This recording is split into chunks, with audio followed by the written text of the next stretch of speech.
Hello, everybody, and welcome to the Prep Football Preview presented by FriendshipCars.com. I'm Kenny Hawkins, along with obviously my tag team partner, Jesse Crawl, and it is week 8. No, it is week 9. Hey, you had to reread that, Yeah, though. I had to feel read you. that. I Yeah, feel it you. is week 9 in high school football in Tennessee, and it is week 8 in Southwest Virginia. Of course, we'll have all kinds of games coming up tomorrow on Touchdown Friday night. Right now, 17 games on tap. So let's get to some of the more important games. Game number 1, Jefferson County and Sign Seal. A lot on the line in this contest. Jefferson County coming to Johnson City. Let's begin with Sign Seal. This is a big game because the winner of this basically is going to take home that Region 1-6A title. Honestly, I didn't think coming into the season we probably would have said that, too. You know, Jeff County being able to come out on top against Dobbins-Benton with that big win over Hardin Valley just last week. But, yeah, Science Hill, they were in a battle last week with Daniel Boone. Tell you what, 17-14 win over Boone right there. And they had 5 turnovers in this game. And I can tell you this much, any team that turns the ball over 5 times, it's a good chance they're going to lose. So hats off to Science Hill being able to, battle that one out and come out on top after all those mistakes. But I think Jeff County really has a lot of momentum coming into this one. They have 3 straight wins. Obviously, that win over Dobbins-Bennett that they kind of shocked a couple of people. Hardin Valley, that was a 42-7 drubbing over Hardin Valley last week, so that was a good win as well. But the Science Hill team, I mean, they're loaded with weapons, and I think they obviously knew they could have done better against Daniel Boone last week. Jackson Diamond, Braylor Brock. We say the same names every single week. Cole Torbert, the Torbert brothers. You got Jack on the other side as well. But I think this offense really does need to step it up just a bit against this Jeff County team. Well, you talked about Jackson Diamond. He comes in racking up over 1,700 yards in passing. He also has 14 touchdowns as the thrower. That might be leading the area. But the one thing that stands out is the 11 interceptions. I mean, you said they had 5 turnovers last week or Saturday against Daniel Boone. 11 interceptions, that's a lot on the season. I mean, what does a coach like Stacy Carter do? What can you do at week 9 to turn down or let's say prevent so many turnovers? I mean, you just got to see what he's doing. If he's trying to force it in there, you got to kind of cut down on that. But like you said, this is week 2, week 1, week 3. I mean, this is the first half of the season type of mistakes. I mean, you can't be able to force it into a tight window. I know that Jackson Diamond does have a great arm. He's able to sling it down the field if he needs to. But they also have Baylor Brock in the backfield. So if you're in these high-pressure situations that, you're able to try to get out of and you're trying to force it in there just to be able to make sure you get a first down, I mean, turn to the ground game, honestly. I mean, that's just what they have to do.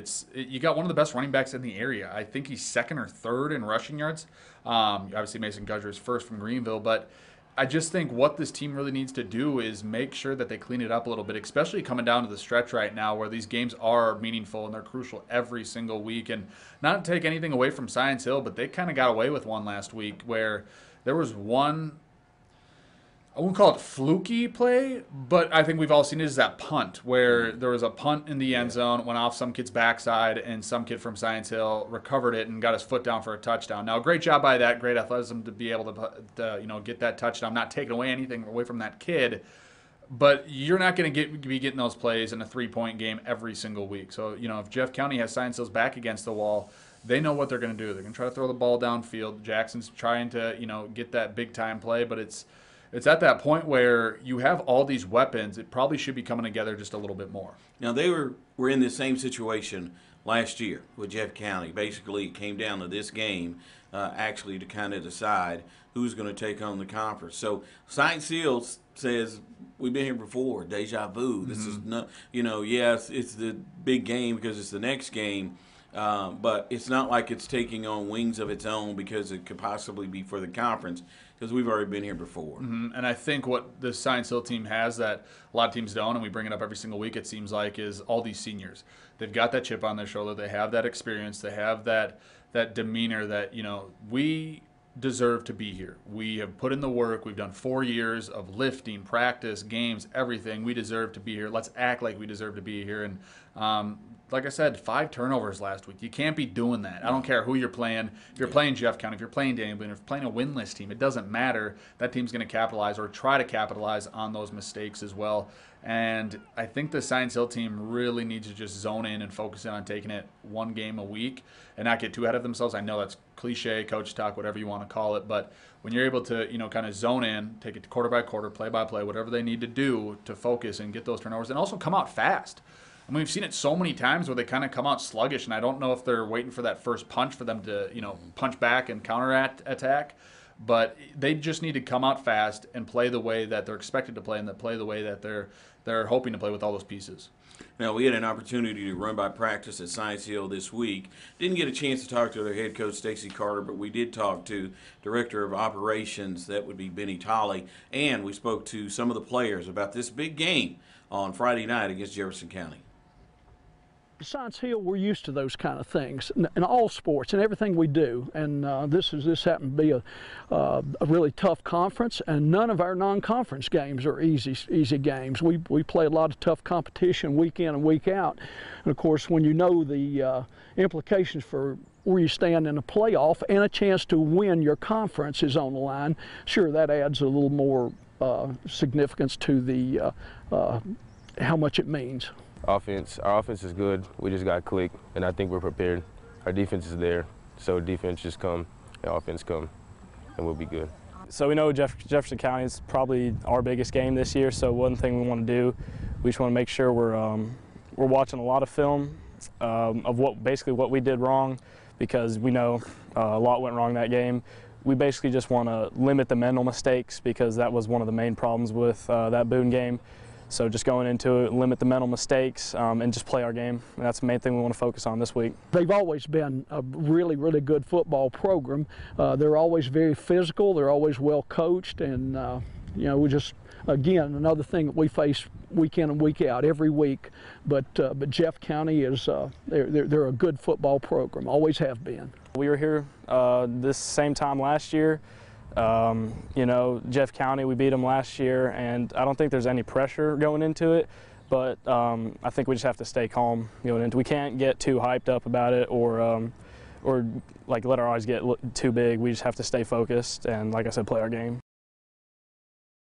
And of course, it came up Michaels, but it's Macias, right? Yep. Wide receiver and also defensive back for Science Hill. Let's take a look at their opponent, Jefferson County. Here's the only thing I got about Jefferson County. Both teams come in 3-0 in the conference. Mm-hmm. Now, Science Hill so far this year have played some heavyweights. I mean, you've got Elizabethan on there. They've played Maryville. They've played Powell. Mm-hmm. I mean, they've played some really good teams. The same can't be said about Jefferson County. No. They've not really played any heavyweights other than Dobbins Bennett, and they got the win. So I really don't know what team is going to show up for Jefferson County. All I know is that Jeff County, they're winning the games they're supposed to win. I mean, that's just what it comes down to at that point. I mean, like you said, they're 3-0 in the conference. That's all that matters. Yeah. I mean, you lose to Powell like Science Hill, that's fine. You lose to Elizabethan, that's fine. Obviously, you don't want to lose those games. But when push comes to shove and it comes down to clutch time, those don't mean anything. It just means that you got another win on the record. So if Jeff County's able to keep on chalking up these wins, I mean, they got a lot of momentum. They got the wind at their back right now. They got 3 straight wins. That's not what Science Hill wants from this Jeff County team, because 42 points. I mean, obviously, Jeff County can put it up. I know it's against Hardin Valley, but Dobbins Bennett as well. That wasn't a 7-0 game. They were able to put up some points too. So if the Science Hill team comes out a little sluggish, they're going to be playing catch up the rest of the way and chasing their opponent, which obviously we've seen them come out on top. So it's not impossible. But what Jackson just said, it's we can't get too hyped. Well, you got to bring some type of energy. This is a big game. This is for the first spot in the conference. So you got to bring a little hype. You got to bring got to bring that juice, as I say. You got to bring some type of juice, because if you're level-headed and you don't come out and you like playing catch up and you like chasing the opponent, then that's what's going to happen. So you got to bring that hype. You got to bring that juice. I know Stacy knows how to get his boys riled up, but this carries a little extra weight no matter how you look at it. Well, you take a look at their personnel. They got quarterback Isaiah Hall. He's thrown for over 1,200 yards and 15 touchdowns. He only has 2 interceptions. His top receivers is going to be a kid by the name of Cade Parker, who has almost 600 yards and 10 touchdowns. And then you got to keep an eye on the running game. I mean, this is a team that likes the run to open up the pass. Omarion Mills has almost 800 yards and 8 scores. So it's really a balanced attack. I mean, they're going to try and hit you by running the ball, and then they're going to try and force you to put men to fill up the box, and they're going to try and throw it over you. And I was going to say, when you throw it over the top like that, it's going to be able to open up the ground game. And when you have a balanced attack like that, it really does prove so many different positives because, you know, they're going to go toe-to-toe with Science Hill and their weapons. I mean, this is just how this offense is going to go. And, you know, the secondary hasn't performed as well as Science Hill would like it to. You know, when you did hold Daniel Boone to just 14 points last week, but they didn't get any turnovers. You know, that turnover margin is huge, especially with a team like Jeff County in this game that has so much weight to it. So I think what Science Hill really needs to do is focus on defense too. They know they have the offensive output. They know they've got guys to rely on. I get that. That's fine and dandy. But I know cliche talk coming out again.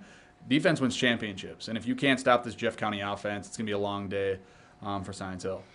Should be a good game. Friday night, Jeff County comes to Johnson City to take on Science Hill. This will be a game for all intents and purposes for first place in the Region 1 6A. We know that Science Hill still has to play Dobbins Bennett at the end of the year, and I'm almost sure that Jeff County still has Mo West and West Ridge, so they still have 2 games to go before their season is over with. Let's take a look at Game 2, talking about Tennessee High and Daniel Boone. We got 2 teams that are headed not in the right direction. I mean, it's not the type of season we expected out of either one of these teams. And let me say this, you know, I'm not sitting here giving either team excuses, but if they want to have it, they can use it. Because, first of all, let's begin with Daniel Boone.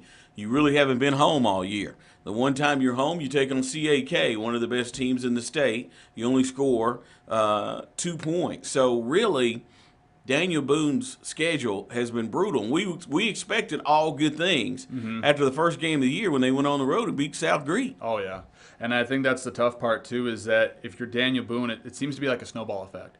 They lost 1. Okay, now they lost 2. Then COVID comes into play. Then you lose another one. And it's just like, what can we do to get something right? Whether we're back on track. And it seemed like, you know, hey, we got our first home game. All right, there's going to be a lot of energy. There's going to be a lot of momentum. And they struck first with that safety.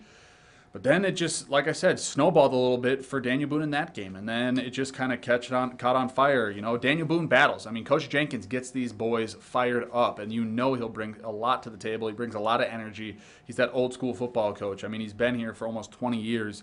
And he just is an absolute great coach. And he knows what he's doing. It's not, he doesn't have the pieces. It's not, he doesn't have, you know, the type of production that he wants, because these kids are putting up numbers. They're doing a solid job, you know, defensive and offensively. They got the right tools there. It's just for some reason, it's just missing one more piece. And I don't know what it is, because obviously we're not at every single game. But it just seems like the ball's bouncing the other way every single game for Daniel Boone. And I don't know, like I said, they could have easily won at Science Hill last week, if not for that fluky punt. Well, I mean, let's just be honest. A couple of weeks ago, they probably should have won against Elizabeth in the game that we called. Oh, yeah. And you know, they led them going into the half, and then second half, Elizabethan was able to pull it out. But that was a game that Daniel Boone played really well. And you swing 2-3 games there. This is a whole different season for Daniel Boone. And I'm not trying to make excuse for them, and I'm not trying to bring anyone down, knock down anyone on a peg. But it just is, it's a little frustrating because you see all these pieces that they have and all this success that they have and all this hype they had coming into the season, and they're going to be a solid team. Now, did we expect them to be state champions? Probably not. No knock on Daniel Boone. But I'm just saying, for everyone on this program to be able to, you know, kind of grind it out, which they're doing right now, I tip my hat to them. I mean, Luke Jenkins under center, absolute, you know, stud. He knows what he's doing. Hagen Edwards on the defensive side and offensive side, running the ball. I mean, you got Henry Hamlin, you got Will Hamlin. I mean, you got those boys holding it down on the defensive line. And I think what this team really needs to do is just kind of focus and zone in, because this team has so much more talent than their record really says. He doesn't have much hair, but Jeremy's got to be pulling it out. I mean, you have to be. I mean, listen, a team serves up 5 turnovers. 5 in a game, okay? And I'm not saying they got all of them, but if you got the majority of those, that's a game you're supposed to win. Well, I mean, that punt. That's the thing. I'm sorry. I've said that in Science Hill's preview, and I'm saying it now, but it's like, that's one where it's like, what else can we do? Your eyes are rolling back in the head, and you could throw in the headset and stuff like that, and you really can't do anything. Hats off to the Science Hill kid for recovering that, but Daniel Boone, it's just, what else can we do? We stymied the defense. Science Hill, I don't think Baylor Brock had more than 60 yards rushing. One of the best running backs. I mean, you force 5 turnovers against an offense that has that many weapons. I mean, this Daniel Boone defense is doing a solid job. I mean, you brought up the Elizabethan game. I mean, being able to, kind of stun them a little bit for the first couple of quarters, and then, obviously we saw what happened. But it's tough. It's a tough pill to swallow if you're a head coach or any of those players, actually. Another team that obviously is not headed in the right direction. And this team, however, has dealt with a ton of adversity. We know that. You had a player to lose his life, and then not long after that, you had a coach on the team. And then on top of that, they've played a pretty tough schedule. And it's another team that is loaded with talented athletes, but just not been able to put it together so far when you're talking about Tennessee High. And you bring up, everything that's kind of bounced in the other direction for Tennessee High. Levon Montgomery, I mean, their stud running back, he suffered an injury too. So it's a little frustrating to see this Tennessee High team, if you're the coaches and the players, kind of like Daniel Boone. What can we do to help the ball bounce in our direction? Because it ain't doing it right now. And I mean, the Volunteers are a solid team. They're a good team, and they, just lost by 6 points last week, and they only had 97 yards in the first half. So they came out slow and sluggish. They came out fast in the second half, and I think that's what they're going to have to do against this Daniel Boone team. Tennessee High is going to have to come out fast against Daniel Boone because 97 yards ain't going to cut it no matter who you're playing. And just like Daniel Boone, they've got the weapons. I mean, they got Steven Johnson under center. The kid's, 6'4", 6'5", can fling it down the field as far as he wants to. And then, in the backfield, it's like you got Josh Bell, Ian Kennedy, guys that were able to do it. Unfortunately, did lose Levon Montgomery, the stud at the running back position, who is able to use his wheels and run over defenders left and right. But I think that what this offense really needs to do is zone in and focus and being able to get those yards and points up fast. I mean, you take a look at this Tennessee High team. We were just looking at highlights a minute ago, or right now, their game against Volunteer. This is one of those games I would say on paper, I think some people thought that they would win. Now, it was going to be difficult to win to go over there, and Volunteer coming away with the win. But the Vikings still searching for that right chemistry. Maybe it comes this Friday night. One of these teams, both of these teams deserve a win. Oh. And one of them's going to get it. Okay, let's put it this way. They both deserve a win, Tennessee High and also Daniel Boone. Game 3 for us this week is West Greene and Unicoi County. Whew, where do we begin? Let's begin with the Blue Devils. I mean, they went into last week 7-0, or unbeaten, or whatever their record was, against a smaller Cloudland team, and basically got whipped. I mean, I don't even know what to call it. Like you just said, I mean, whipped, worked, whatever you want to say, a drubbing, because they allowed 345 rushing yards. I mean, when you do that, you ain't going to win the game. I don't care who you are, you ain't going to win that game. Right. So, but Unicoi County was, kind of not themselves. 109 total yards. You have Nehemiah Edwards, who's been our player of the week before. You've got, plenty of weapons, and quarterback Bryson Peterson, who's got wide receivers, Ty Johnson, Lucas Cycle, those guys. So they're able to put up the points. We've seen them put up the points.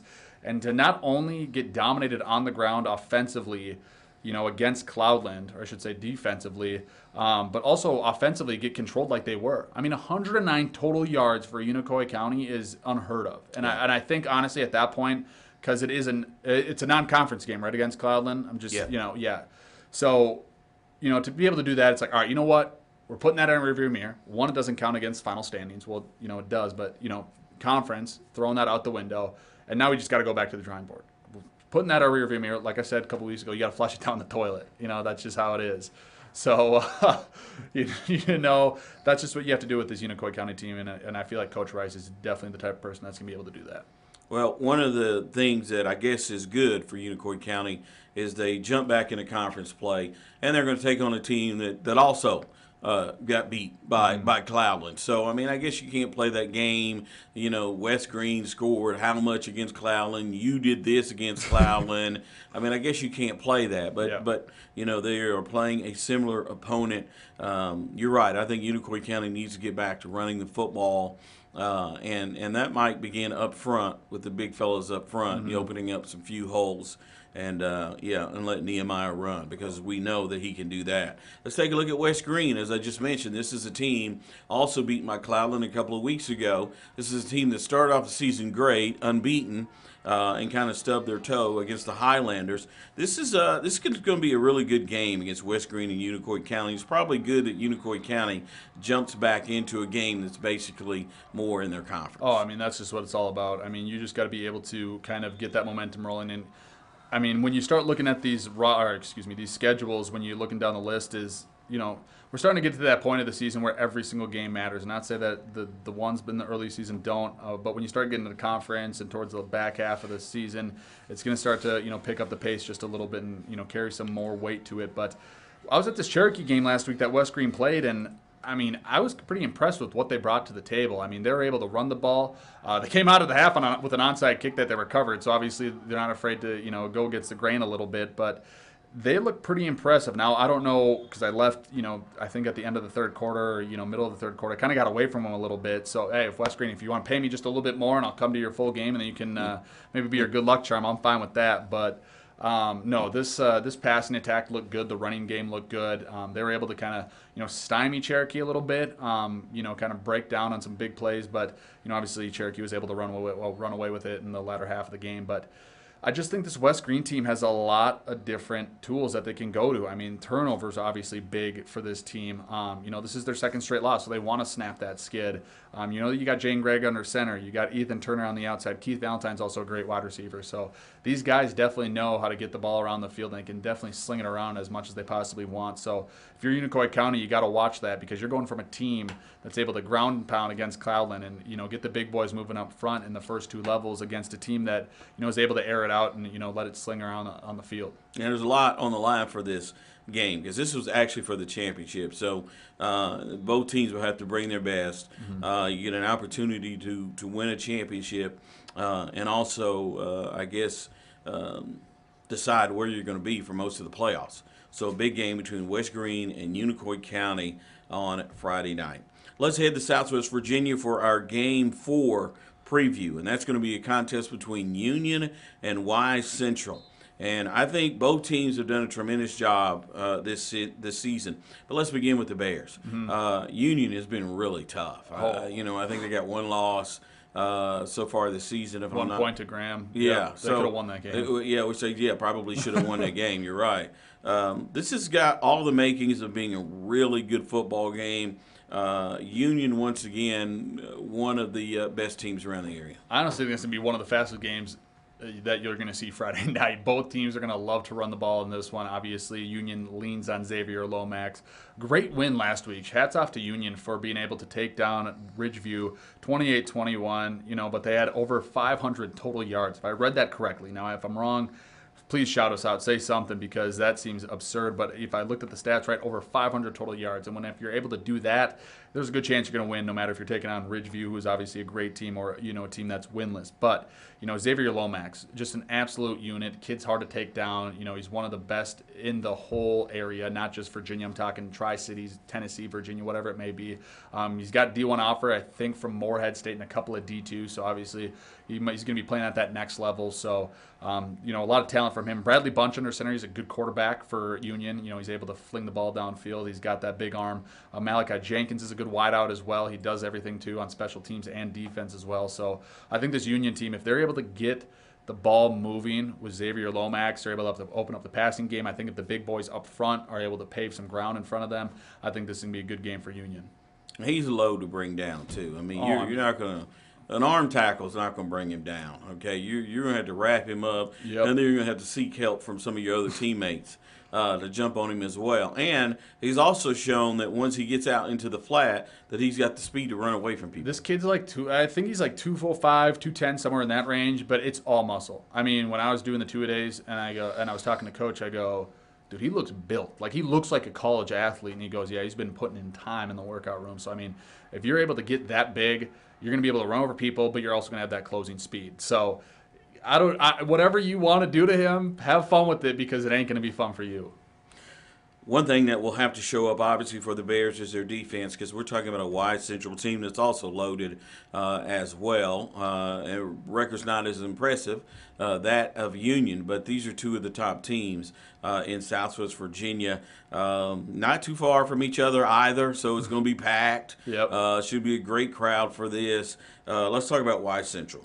You know, Wise Central coming off that big win over John Battle last week, 56-0, 370 total yards. I think the biggest thing to take away from this game, though, it snapped a 3-game losing streak. I mean, you're going to have to schneid like that. That's huge for any program. Yeah. So they kind of got some momentum. You know, they got a little wind at their back, not so much, but when you're able to snap a 3-game losing streak, you kind of feel that monkey come off your back. You know, this team obviously loves to run. I mean, we all know that. Anyone that has coached in this area has watched this team. You know, us as media members, we know that this team loves to run.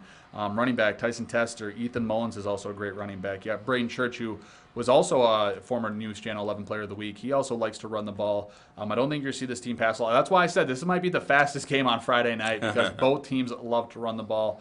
And we're going to see real quick which team has the better offensive line and defensive line, because that's what's going to be crucial in this game, is winning that battle at the line of scrimmage. Because if those first two levels are open and, let's say, Xavier Lomax is able to find some space, it's going to be a long day for Wise Central. But if Wise Central is able to get that push and be able to get in those first two levels, it's going to be a good day for the Warriors. And we're not playing meteorologists here, but there's a possibility of rain tomorrow night. That might throw a wrench into everything as far as running the football and throwing the football as well. So it could be a sloppy night. We'll just have to see. But that promises to be one of the better games in Southwest Virginia on Friday, as Union taking on Wise Central. Finally, in our Game 5 tonight, we take a look at Rural Retreat and Chilhowie. Unfortunately, you know, we really don't have a lot on Rural Retreat. I'm just going to say that. We really don't. But we are talking about a Chilhowie team that has played pretty good on the season as we take a look at highlights. These two teams playing in 2019. And you talk about rural retreat. Those double R's are getting me a little bit.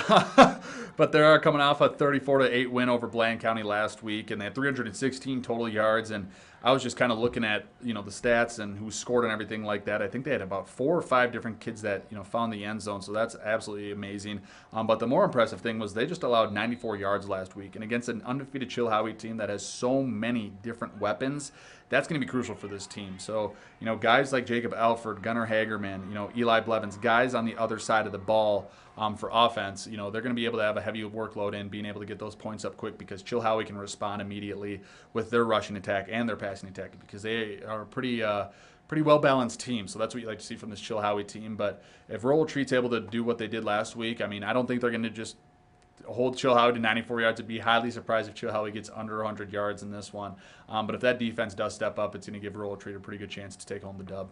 Yeah, and as we talked about, Rural Retreat, a team we haven't been able to get a lot of games from as we take a look at highlights. This is one of their games from 2019 against Holston. I have to admit, it's a team we don't know much about. But you talked about last week them getting a win. So they go into this game with a full head of momentum, and this is one of those that you can be very proud of if you're able to pull off Friday night against this Warrior team. Oh, I mean, this Chilhowie team is looking real impressive this year, and obviously Rural Retreat is with the 4-2 record, but I think Chilhowie has kind of snuck under the radar a little bit. You know, coming into the season, we knew we were going to talk about Union, Wise Central, all those other teams, you know, Ridgeview, Abingdon, all that stuff, but Chilhowie's kind of, you know, rolling over teams. I mean, Honeacre's a really good team, and they just won by 9 points last week. And, you know, or excuse me, not last week, but 2 weeks ago. They're coming off a bye week, which, you know, that might help them too. If they're you know, nursing some injuries, that could be clutch for this Chilhowie team too. So, but yeah, you got to build off that Honeacre win a couple of weeks ago. Chase Lewis, I think he filled in for Jonathan Gilly, who's obviously their stud back, but Chase Lewis stepped up big time. He had a huge game against that Honaker team, so hats off to him being able to step up like that. Chase Lewis, though, I don't know if he's going to be able to be in the lineup tomorrow. I don't know if he's going to be the big back. I don't know where Jonathan Gilly is in his recovery. I think he had a broken finger or something like that. Obviously, that's pretty tough for a running back if that thing gets hit, being a lot of pain. Wrap it up. Yeah, hey, but here's the thing, though. If that thing gets somehow an angle or something hits. Wrap it up, get you 2 popsicle sticks, and put it in between there and wrap it up. And that's old school, okay? That way it doesn't keep being. I'm just telling you. Wrap it up. Hey, someone's going at it then. But, yeah, let's see if we'll make sure we see what Jonathan Gilly's hand looks like. Other than that, though, you got DJ Martin, who's a great guy on defense and offense. He's the quarterback on offense.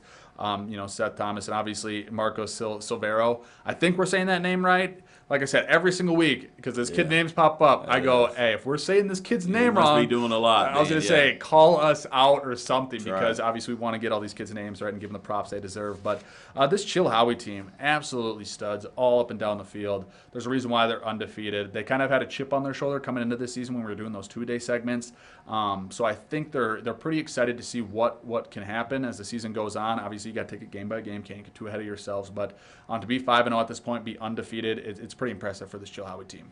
There you have it. 5 games we feel are some of the bigger games that are going on Friday night. Of course, we began with Jefferson County and Science Hill. We think that's going to be for the Region 1 6A championship. Then you got West Green taking on Unicoi County. You got one team that is coming off a loss, another one that's coming off a big win. That should be a good one.